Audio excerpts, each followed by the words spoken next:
نحمد صلی علی رسول کریم. میرے قابل احترام بزرگوں دوستوں، اللہ تعالیٰ نے ہمیں ایک بہت چھوٹی سی زندگی دی ہے، بہت جلد ختم ہونے والی.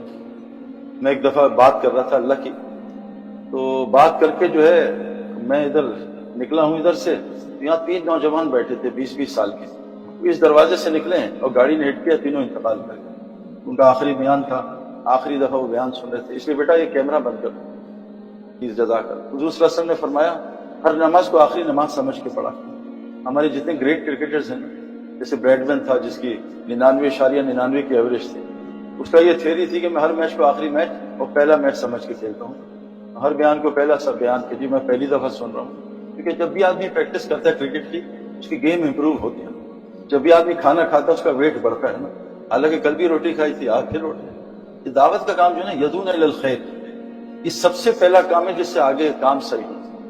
لیکن دعوت کا مسئلہ یہ ہے کہ دعوت میں ایک ہی بات کی جاتی ہے، 2 نہیں کی جاتی.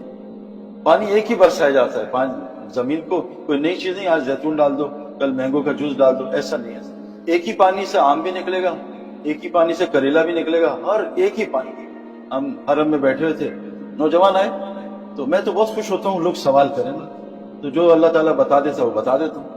اس سے سوال کیا کہ صحیح بھائی یہ تبلیغ والے 6 نمبر کچھ اور بھی تو بیان کریں. میں کہا پہلی بات تو ہے اللہ قرآن میں کہتے ہیں جو پہلا نمبر ہے اللہ کی تعریف. سارے سمندر کی سیاہی بنا لو اور سارے درختوں کا قلم بنا لو، اور آدم علیہ السلام سے لے کے بولے اس سے پہلے جنات بھی لے لو، سب کو ملا لو، پہلا نمبر ہی ختم نہیں ہوگا. تم نے 6 نمبر ختم کر دیا. دوسری چیز میں نے اس سے کہا کہ تمہیں قاری کون سا اچھا لگتا ہے؟ اسے مجھے سدیس بہت اچھا لگتا ہے. میں کبھی سدیس عشاء پڑھائے گا، اس سے کہنا شیخ سدیس میں 20 سال سے آ رہا ہوں تمہیں سنیں، تم ہر نماز میں سورہ فاتحہ سناتے ہو، اس کو بدلتے کیوں نہیں ہو؟ کبھی جنید جمشید کی نعت سنا دو، کبھی کچھ اور سنا. ایک ہی سورہ فاتحہ، ایک ہی رکوع میں وہی تسبیح، ایک ہی سجدہ میں وہی، ایک ہی بیٹھ کے جلسے میں آتا. یاد میرے دوستوں، دعوت کی مثال بارش کی طرح ہو، لیکن دعوت سننے والے لوگ بہت تھوڑے ہوتے ہیں. کہ دعوت ایسا عجیب کام ہے، یا تو یہ بڑی ہدایت دیتا ہے یا گمراہ کر دیتا ہے. جس پہ پڑتا ہے نا پانی، یا تو پانی زمین کو تباہ کرتی ہے، جیسے ابھی پانی نے ہماری زمین کو فیصلہ سندھ و بلوچستان کو تباہ کی، یا زمین کو بنا دیتی ہے، ہرا بھرا کر دیتی ہے. تو دعوت سننا، میں کبھی کبھار درس قرآن بیٹھتا ہوں، مجھے بہت مزہ آتا ہے، نئی چیز سنتا ہوں. ایک ہی بات سننا بہت مشکل کام ہے. اس لیے اللہ تعالیٰ فرماتے ہیں کہ فبشر عباد، بشارت دے رہے میرے ان بندوں، یہ میرے بندے ہیں. اللہ نے بندہ جو ہے نا، بندگی سے اونچا درجہ کسی چیز کا نہیں، بندگی. اور عبد کس کو کہتے ہیں؟ عبد اردو میں کہتے ہیں جو انسانوں کے پیروں کے نیچے مٹی آتی ہے، اس کو عبد کہتے ہیں. کہ انسان کے لیے جو ہائیسٹ درجہ وہ عبدیت کا ہے. لیکن وہ عبدیت کیسے ملے گی؟ جب لوگوں کے پیروں کے نیچے مٹی آئے گی تب اس کو عبدیت کا درجہ ملے گا. ہم تو چاہتے ہیں نا کوئی ہمیں بڑا بنا دے، کوئی ہمیں جو ہے پیسہ آ جائے تو ہم اوپر ہو جائیں گے. اللہ کے نزدیک سارا الٹا ہے. ہم سمجھتے ہیں سود سے مال بڑھتا ہے، اللہ کہتے ہیں گھٹتا ہے. ہم سمجھتے ہیں صدقے سے مال گھٹتا ہے، اللہ کہہ رہے ہیں بڑھتا ہے. اللہ کہہ رہے ہیں اگر تم سب سے اونچا جانا چاہتے ہو تو تم عبد بن جاؤ، لوگوں کے پیر کی جو مٹی آتی ویسے بن جاؤ. اس کو عبدیت کہتے ہیں. اللہ فرما رہے ہیں فبشر عباد، بشارت دے دو میرے ان بندوں کو، الذین یستمعون القول، جو بات کو بڑی دھیان سے سنتے ہیں، فیتبعون احسنہ، اور ان میں سب سے اچھی بات کی اتباع کرتے ہیں. اور قرآن میں اور حدیث میں ہر جگہ سب سے اچھی بات کس کی ہے؟ وَمَنْ أَحْسَنُ قَوْلًا مِمَّنْ دَعَا إِلَى اللَّهِ. دعوت سے اچھی بات کوئی ہوئی نہیں. دعوت کو سننے والے بہت تھوڑے لوگ ہیں. میں نے جتنے بزرگوں کے ساتھ کچھ وقت گزارا ہے، 8-10 مجھے یاد ہے جو انتقال کر چکے ہیں. میں نے ان کو ہر وقت سنتے ہی دیکھا ہے. اور اللہ نے 2 کان اسی لیے دیے ہیں زیادہ سنا کرو، ایک منہ دیا کم بولا کرو. آج مزاج الٹا ہو گیا ہے، بولنا بہت ہو گیا، سننا کم ہو گیا. سننا اتنا ضروری ہے. سننے سے کیا ہوتا ہے؟ فرمایا جو بات کو سنے، اور ہر بات ہر وقت سمجھ نہیں آتی، لیکن بار بار سنتا رہے گا. 1 سال سنتا ہے تو پھر جا کے کلاس میں بیٹھ کے پیپر پاس کرتا ہے. پہلے دن تھوڑی ٹیچر کو سمجھ جاتا ہے.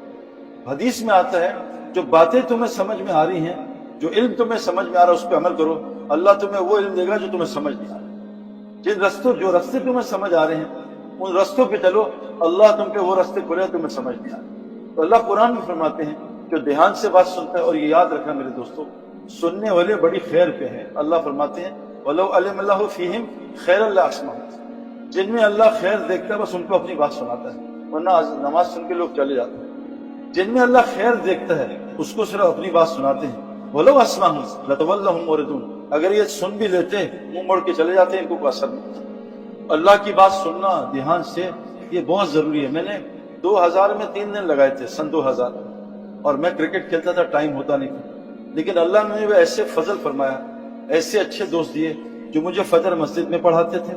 سارا دن پھر میں گراؤنڈ میں رہتا تھا, عشاء مجھے مسجد میں پڑھاتے تھے, میں فجر میں امام صاحب کا بیان سنتا تھا 15 منٹ, عشاء میں تعلیم میں بیٹھتا تھا. اللہ کی قسم جتنے سوالات تھے اللہ نے 3 سال میں سارے ختم. یہ سننا اتنا ضروری ہے. اور قرآن میں آپ جہاں بھی گمراہ لوگوں کی بات دیکھیں گے نا, ان کی ایک ہی وجہ ہوگی جو میں نے پڑھی ہے, جو سنی علماء سے, یہ سنتے نہیں. جب جہنم میں لوگ چیخ پکار کریں گے تو فرشتے پوچھیں گے الم یاتیکم نذیر, کو تمہیں ڈرانے آتا تھا, قالوا بلا آتا, تم نے کیا کیا؟ ہم نے ان کو جھٹلا دیا. پھر وہ چیخیں گے, کہیں گے فقالوا لو كنا نسمع ونعقل ما كنا في اصحاب السعیر, کاش ہم دنیا میں اللہ کی بات سن لیتے, کاش ہم بیٹھ جاتے. جو کچھ سنا گیا اللہ اس پر عمل کرنے والا اور آگے لوگوں تک پہنچانے والا بنائے. مزید اصلاحی بیانات کے لیے ہمارا یوٹیوب چینل ایمان و یقین کو سبسکرائب کریں. جزاک اللہ.